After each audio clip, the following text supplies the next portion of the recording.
So we've watched David struggle with leadership in his organization, in particular Joab. And the question I want to put before you today is Christian leadership, is it a business or is it family?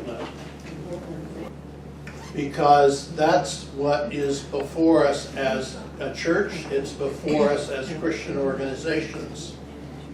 And the answer to that is at the core of whether Christian organizations are going to thrive or whether they're going to fade out and go away and will require new organizations to come up to replace them. Where we are at in our story is that David has been having trouble with his commander. This is a commander that was a tough guy, and David appointed him as commander of his army.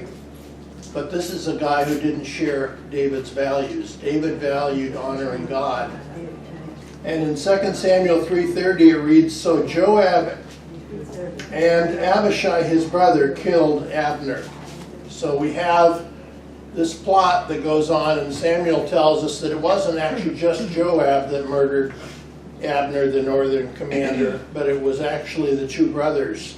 And that's not very surprising when you know the character of these two people. So here's David, a bold man who faced down Goliath. And he is a man who faced down bears and lions. 2 Samuel chapter 3, verse 38. Where David said, "Do you not know that a prince and a great man has fallen this day in Israel? And I am too weak today, though anointed king, and these men, these sons of Zeruiah, are too harsh for me." Later on, Joab does the same thing all over again. He kills David's son, and then he kills another northern general. And David has finally had it. And he says, "What do I have to do with you, you sons of Zeruiah?" In other words, what he's saying is, why must you two wicked brothers be such a burden on my life? Well, what's going on here? Because that's really what I want to get to. Because what David is experiencing is the result of him having chosen poorly. Chosen a leader for Israel without, what did he not do? He didn't ask of God. He didn't say, "Lord, who would you have as the leader of this nation?" That's what he didn't do.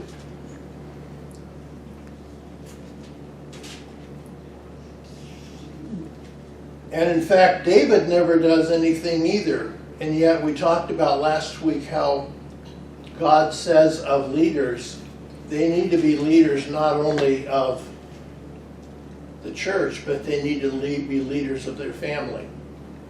And so finally, David, when he turns over the reign at the end of his life, he says to Solomon, "You yourself know that Joab, the sons of Zeruiah, you know what they did to me, how he killed the commanders of the northern armies, Abner son of Ner and Amasa son of Jether. He killed them, shedding their blood in peacetime as if in battle.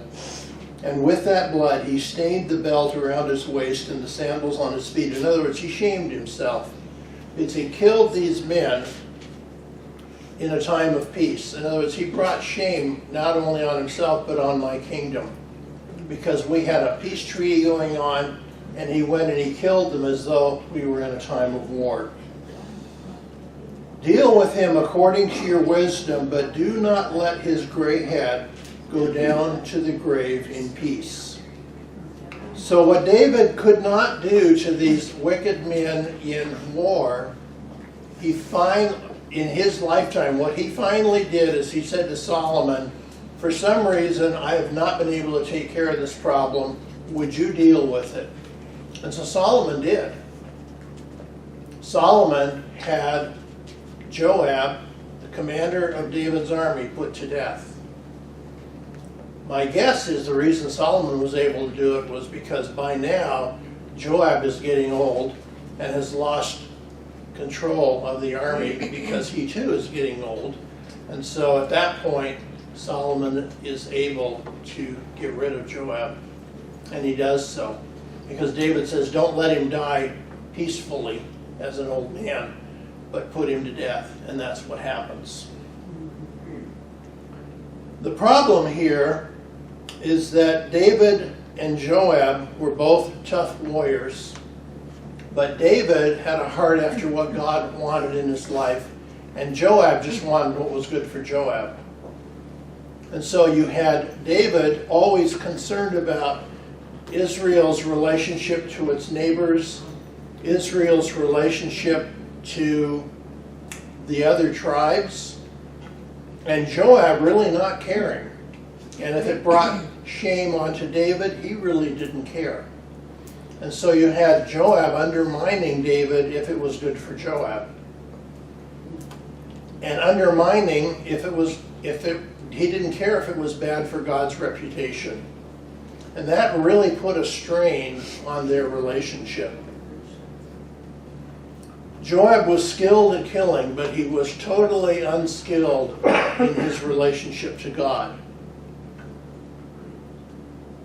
And you have to ask yourself, well, what was David thinking in appointing Joab, which gets at the core of what I want to talk about this morning. Because David wasn't thinking. In fact, David is guilty of what Hebrews 12:16 talks about. Hebrews 12:16 says this: be sure that no one is immoral or godless. Immoral or godless. How are you immoral or godless? It says immoral or godless like Esau. Well, what did Esau do? Esau, who traded his birthright as the firstborn son for a single meal.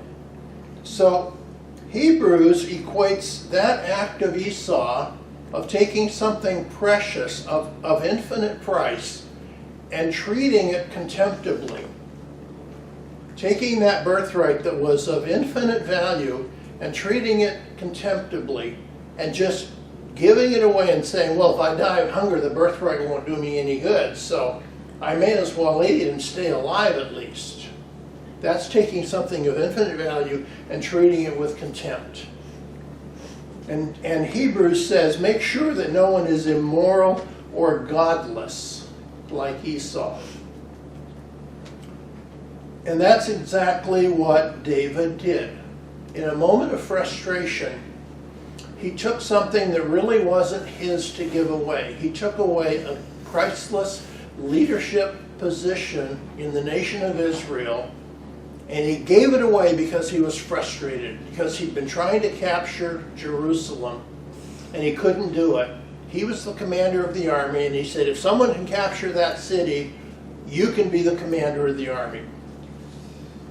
Well, a godless man came along and took over Jerusalem, and David gave him leadership of the army, and suddenly he has all these years of heartache. And I believe that God allowed that heartache to try to teach David a lesson. When you give away something that is priceless, leadership in your administration, and you give it away for a trinket, and that is something that God could have given David if he had gone to God and asked for it in the proper way, but he just gave it away. Well, if somebody can take it, he can be the leader. And there's a bunch of lessons that I really wanted to think about. The first thing was, David wanted something that God had already promised he would give him. Because where is Jerusalem? It's in the middle of the promised land. Has God promised him the promised land and everything that's in it? Yes. So why is David sweating it? Why is he frustrated? Why is he worried about it? And yet he gives away something precious. He commits, as Hebrews says, an immoral or godless act by giving away something precious. in a real sense, David gave away something that wasn't his to get a trinket, and that was a very, very critical, probably other than his role, the number 2 most important leadership position in Israel was the commander of the army. I can't think of another position beyond that. Other than his role as king, the next position is the commander of the army. That's the one that's important. And David just gave it away to whoever can capture Jerusalem, something that God's already promised him.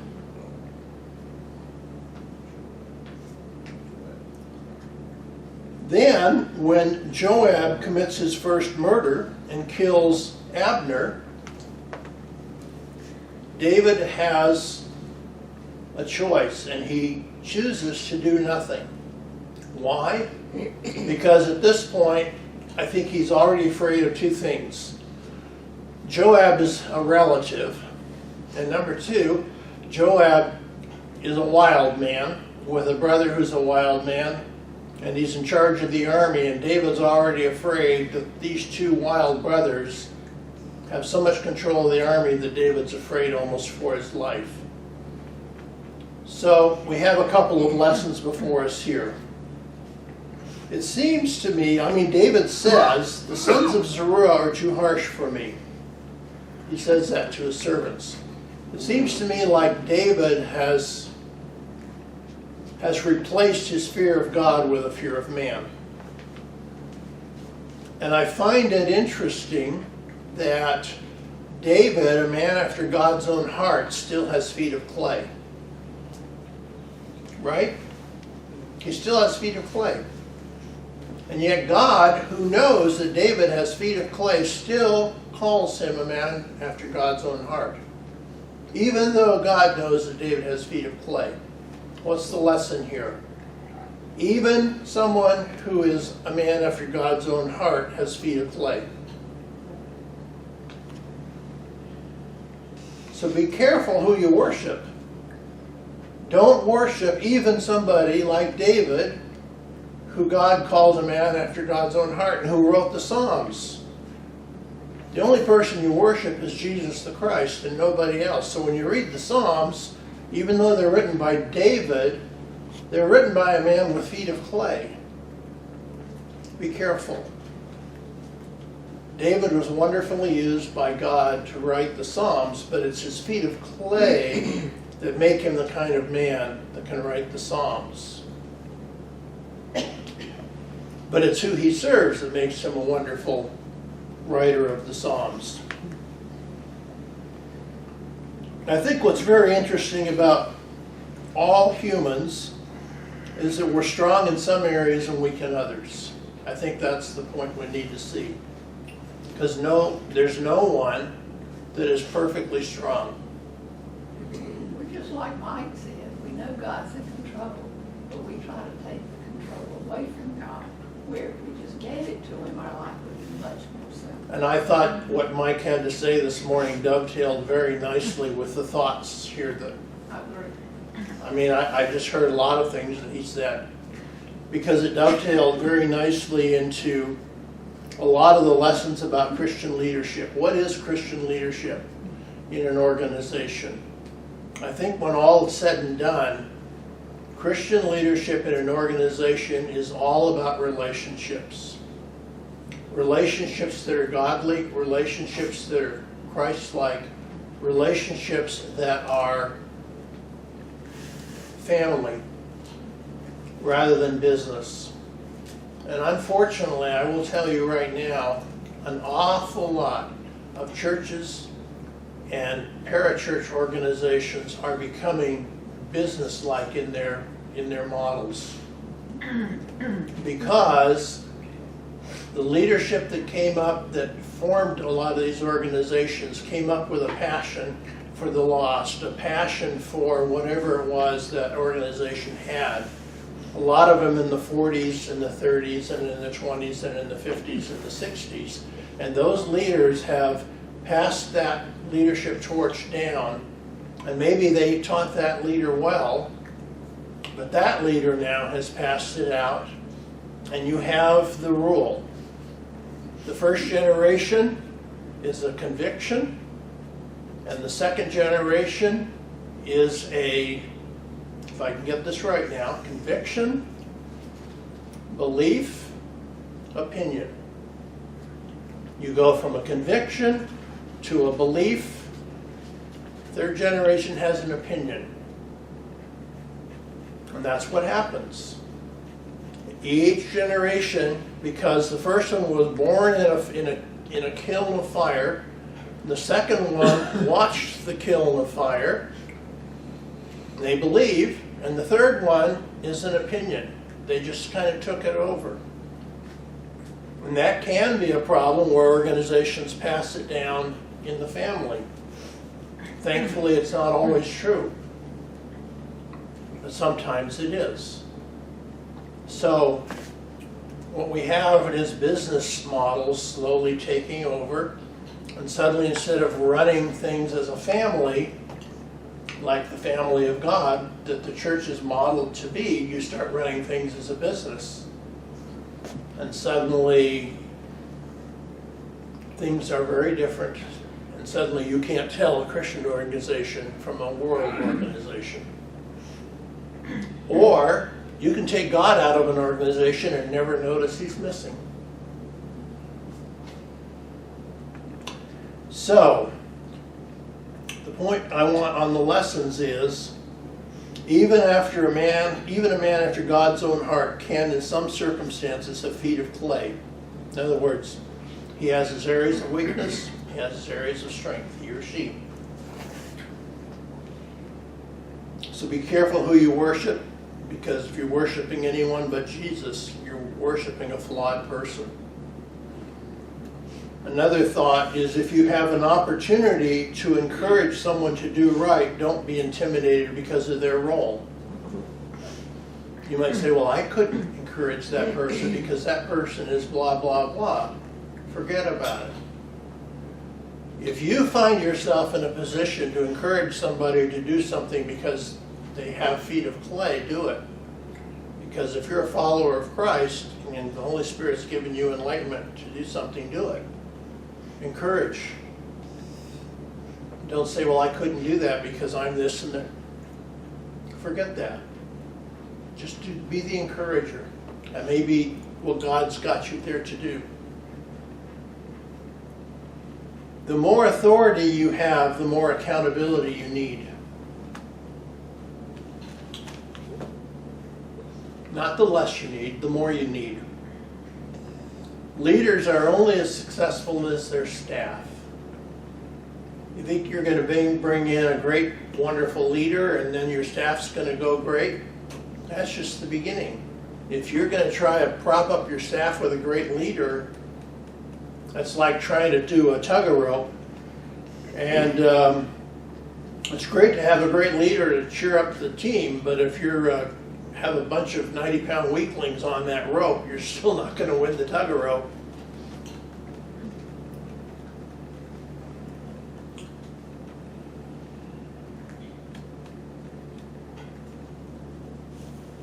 So, I understand the drive in organizations to push toward saving money, because it is true that organizations are under stress to save money.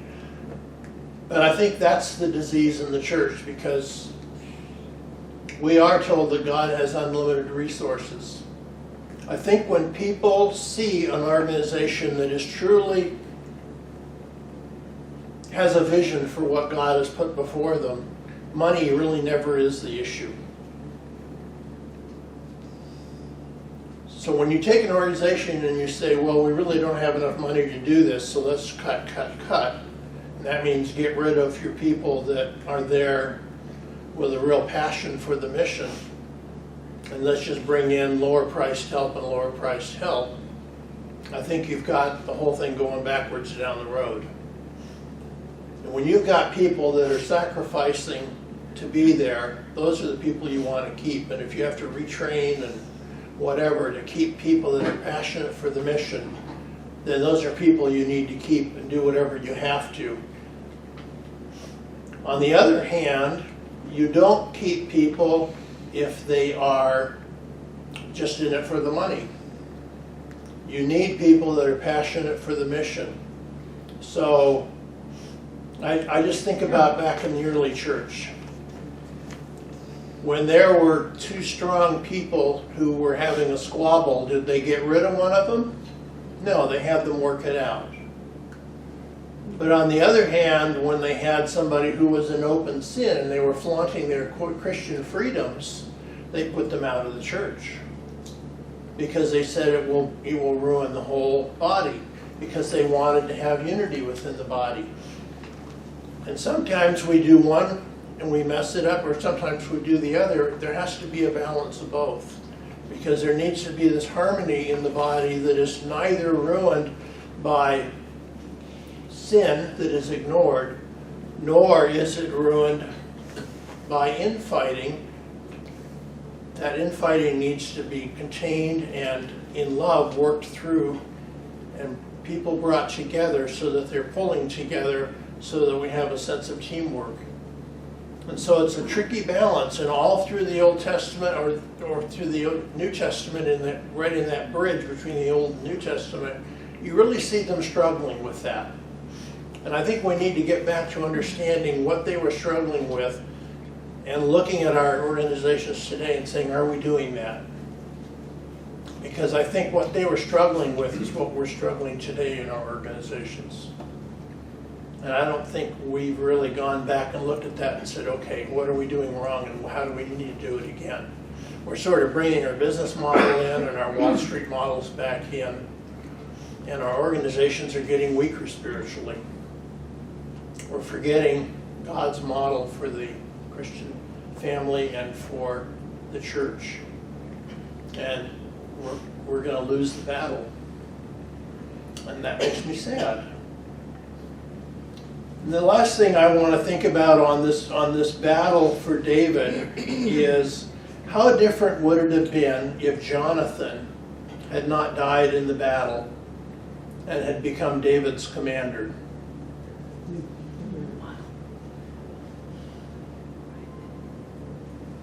This was a man who was sold out to David's success. And you see, to me, that is the complete model of the Christian workforce. And that is two men who were sold out to God's glory. So if you want to know what I think the Christian workforce looks like, it's two men who are sold out to God's glory, and they don't care who gets the credit. They're just sold out to do whatever it takes to get the job done so that God gets the glory. And that's really the model for Christian organizations. And when you find people who have that mindset, those are the people you do whatever it takes to keep. And if you have to retrain or move them around, you do it. So what you do is you're shopping for character and for commitment to the things of the Lord. And when you find those people, you do whatever it takes to keep them. What if Jonathan had been able to stay alive and serve as David's general? I can't even, that would have been phenomenal.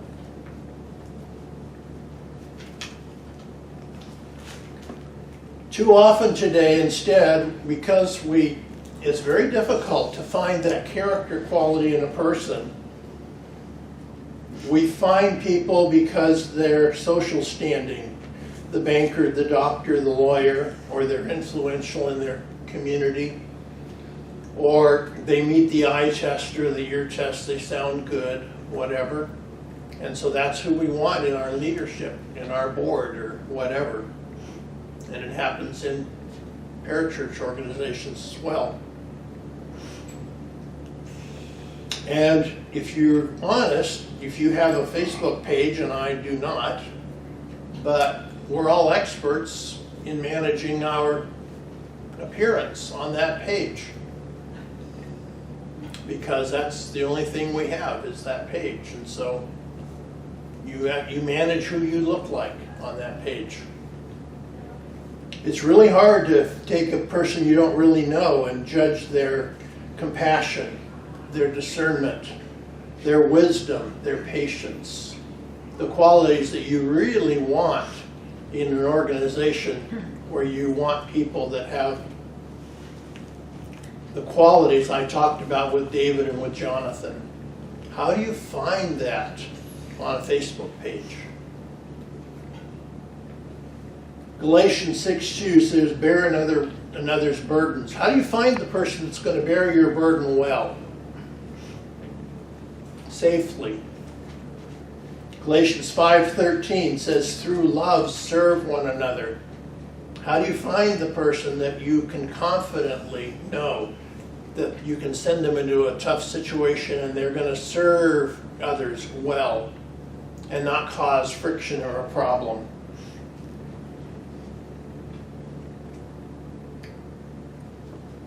Ministries that run as a business rely on disposable employees, because when an employee has a problem, you get rid of them. You don't retrain them. You just get rid of them and get another one because it's cheaper. Business-focused ministry worries about the bottom line. And I think that grieves the heart of God, because there are people out there that maybe they don't shine in the world, but they have a passion for the things of God.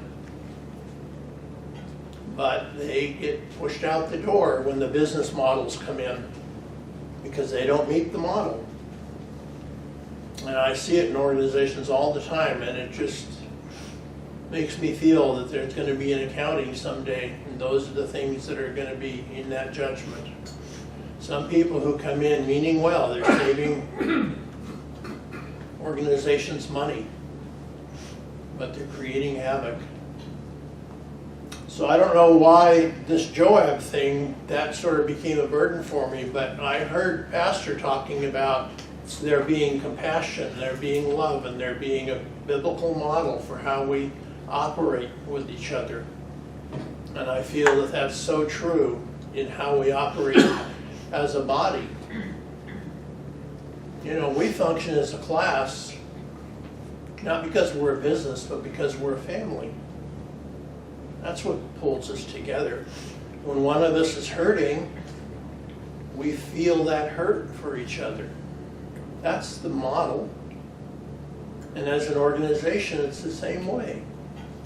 When you're hurting, you feel that hurt for one another, and that is what was modeled in the early church. That's why the church grew. It's why that's the model that Jesus modeled for us.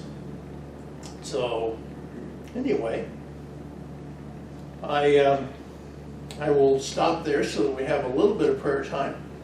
Toby, come on up. I'm sorry I didn't give you a verse to write in. Sometimes that happens. Oh, that's okay, sweetheart.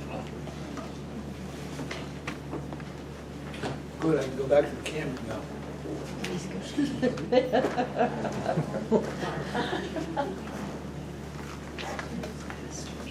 Number of people we got.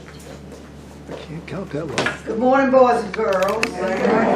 Glad to see everybody here. I am so happy to see all of you people. It's such an honor to see everyone. I love you, Lord. And I love you people.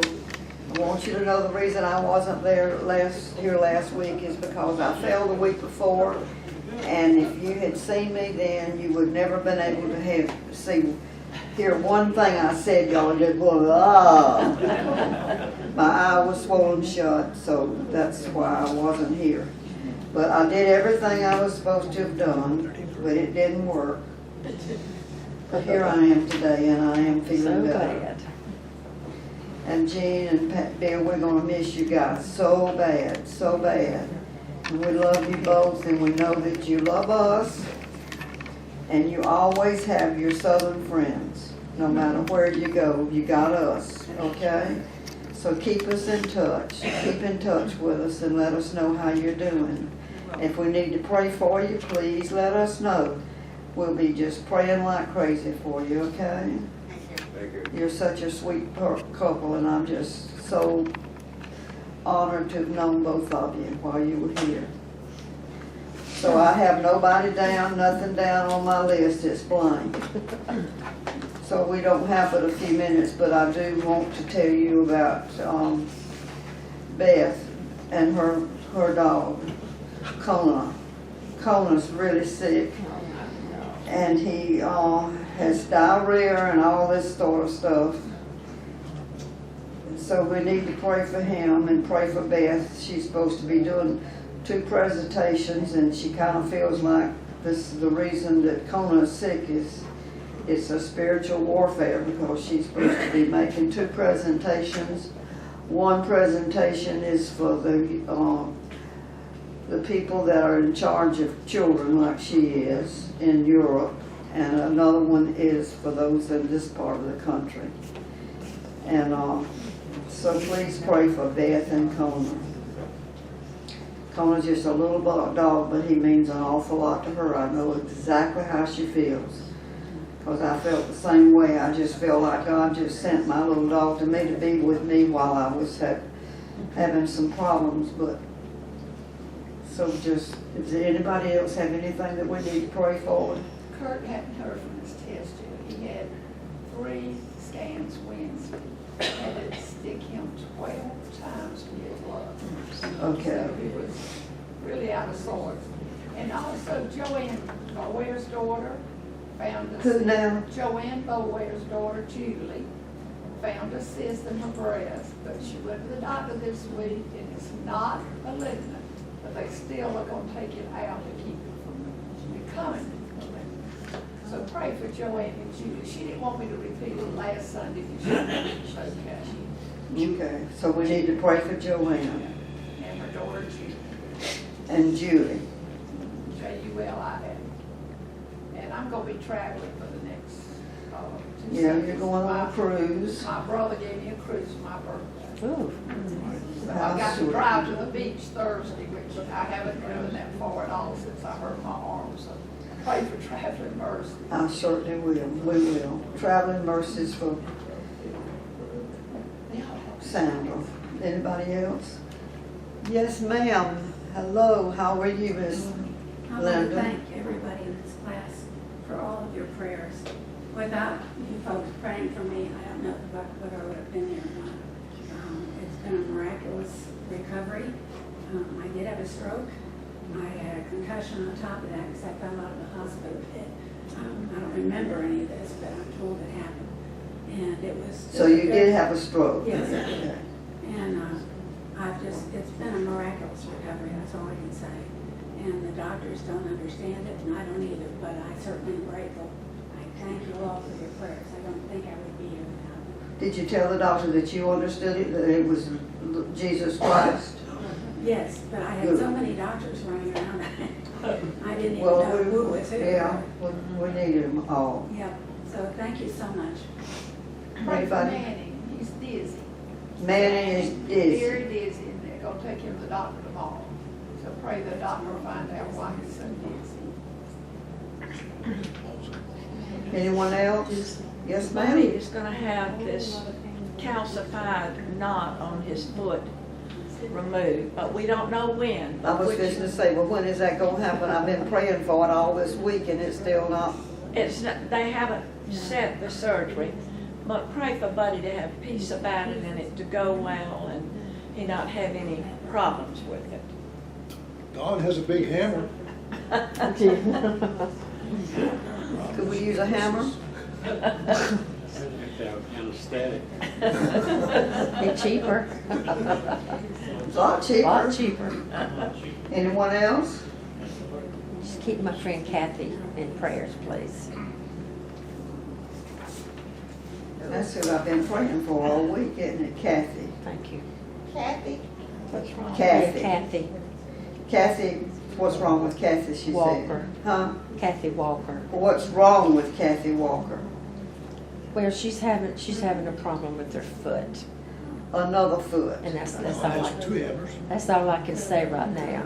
Okay. I'll Okay, well, somebody asked just, tell later on after things. Hopefully things will turn out. we'll tell you whenever she gets ready to tell you. Okay? And we know that she's going to be okay. Well, okay. Anyone else? Thank you for all the food back there. Everybody ever needs to go back there and get some and take it home with you. Please. Everybody make a What'd you plate. say, Mr. Jim? I've been doing my share. I've been back a lot. Oh, we're back. He keeps coming We back got up. a praise, they finally broke down and painted our room. They looks we great. do, it looks great, and we decided, Daisy has decided that we're not gonna put any more drapers up here. We're gonna just have the wonderful sunlight. Darker shade. What do you think, Mr.? Well, you need to cover a little bit of the sun or you can't. I think they're gonna get some But darker I've shades. enjoyed watching the birds do It's like we're in the mountains. Just like Mike said, we need to watch the birds, watching the birds. okay? If not, let me turn back over here. Toby, that was a consensus. I didn't make. I didn't know make that, I only know that. decisions. We all thought it was just a wonderful thing that you have decided. Because you did ask around and ask everybody about it, and that's what we decided on. But the guy who was painting it, I was in there, and he said, "I'm not gonna put those drapes back on, Ari." I said, "I don't think so." He said, "I knew I liked you." So, I think that was, they decided, Okay, please bow your heads. Lord, we just thank you for this beautiful day. It's a beautiful day because it's your day, and we love you without measure. It's a wonderful thing, and we have two friends here that are going to move away from us, and we're going to miss them so bad. And we ask you, please, Lord, that you would watch over them as they travel and back up north. I'm glad and I praise you, Lord, that their van's fixed. I assume it's fixed. I've been praying for it to be fixed. And I understand somebody's driving it, so undoubtedly it's fixed. And so we're glad about that. We ask that you keep in touch with, that they keep in touch with us because we love them. And we pray that you would watch over all of us until next week. And we come back next week, we'll come with a song in our heart and joy in our souls. In the holy, precious name of Jesus, I pray, amen. We got a cookie in our hand. Huh? We got a cookie in our hand. A cookie in our hand. A song in our heart. Oh, a cookie in our hand. Oh, I got it. It took me a while.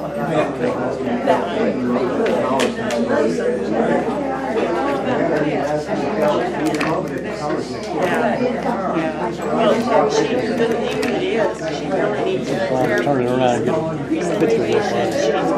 Yes, it's the same one, but undeniably, she has to do it for the Easter hemisphere. And then Tuesday, God bless you. Yes. And then Tuesday at 11 in the morning, she does it for the Western Hemisphere. Buddy's got a picture of As I am missionary, we're working with kids. And she's giving this big That's a good one, Monday at 11 p.m. And Tuesday at 11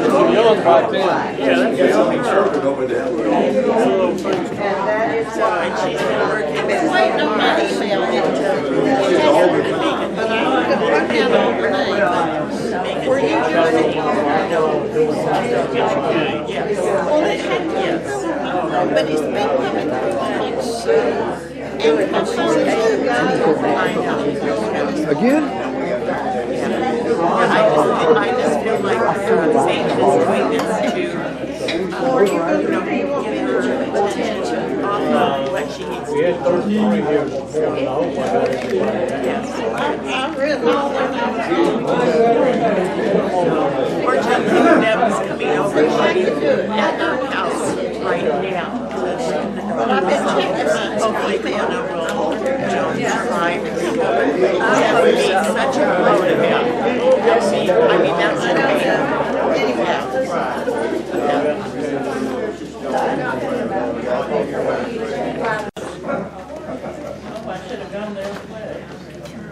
Well, this was a hard move and another last. We ran some stuff out to recycling yesterday and stopped it for a burger at Highway 55. ooh, yeah. Smoky. little smoky, a little greasy, but it's a good place. Drip down your- Anyway, Gene said, oh, this is my last for Highway 55. Anyway, you coming over here with me, or are you going back?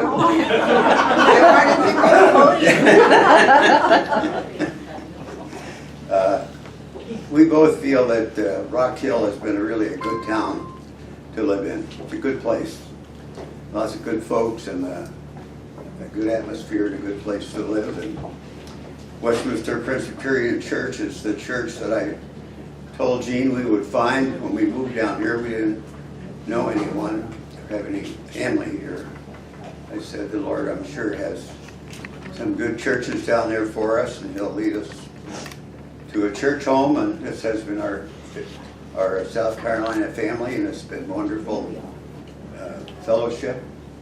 And class has a great tradition, and hopefully it's going, although some of us aren't going so fast anymore. But I'd like to mention, when we came here, some of the guys I think had a lot to do with this class, and I'll miss some and forget some, but I think of Charlie Spencer and Bobby Estridge and all the other ones I've already forgotten. I wrote all this down on a piece of paper in here. Would you believe I can't find it? Yeah. There it is. Well, two Jimmys, Jim Bright and Jimmy Walker for their teaching, and Bernie for his teaching, and Manning for many, many years with the good Bible teaching we've had in here, and a lot of good fellowship time. So it's been really great. We're going to miss you. We have to remember the Lord brought us down here and put us in a good spot, and that He's going to do that now, although right now the move has been kind of hectic. We should have done this when we were younger. I don't remember when that was. Younger, but sometime in the past we were younger. And so it's just been kind of hectic. And but we got to start looking forward to it, where God's going to lead us up there. Of course, we have our place to live. New Holland, Pennsylvania is about an hour and a quarter drive outside of Philadelphia. And it's about 20 or 25 miles from Lancaster, Pennsylvania. And that's a pretty good sized town. New Holland is small. We've been there a few times to look at the cottage and visit, and find people very friendly and seemingly very helpful. So I'm sure the Lord has friends and church and things like that in store for us, just like He provided here. Well, I didn't write Lefty's name down, but I wanted to mention Lefty, a repairman. He had him over at our house, I don't know how many times, fixing lights in the garage, and I forget what else. He'd probably like to forget. He might remember. I don't know. Anyway, we're thankful for all of you, and we'll miss you all, and things change. I appreciate the golf lessons that you gave me. They're worth just what I charged you. Nothing. So we're praising the Lord and trying to keep Him more in focus as we get to the last minute and all the last minute stuff that has to get done.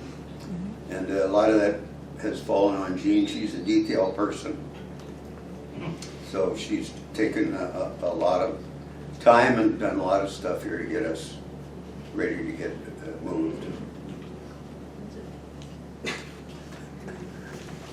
The challenging part is we have to size down by half.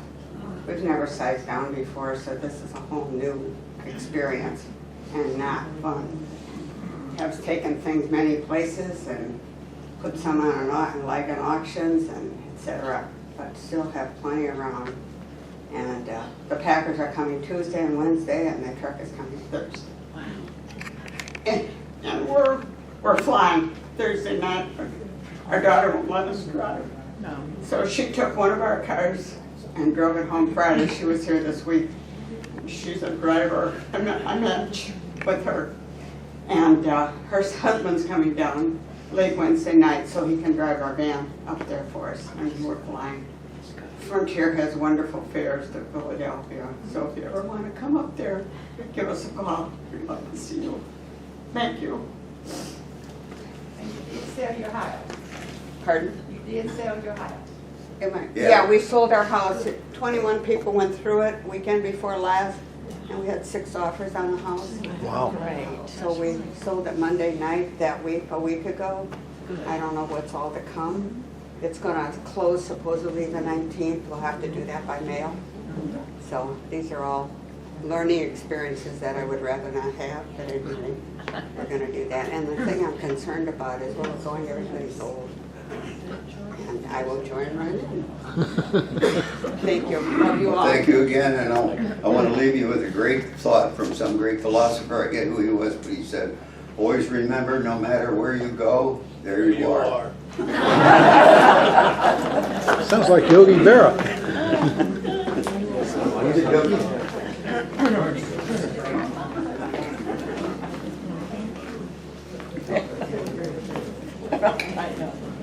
Bill, Gene, we'll miss you and love you and stay in touch, and we'll keep you updated by email, and give us a call sometime to By Twitter. stay in touch. Tell him you'll connect with him by Twitter.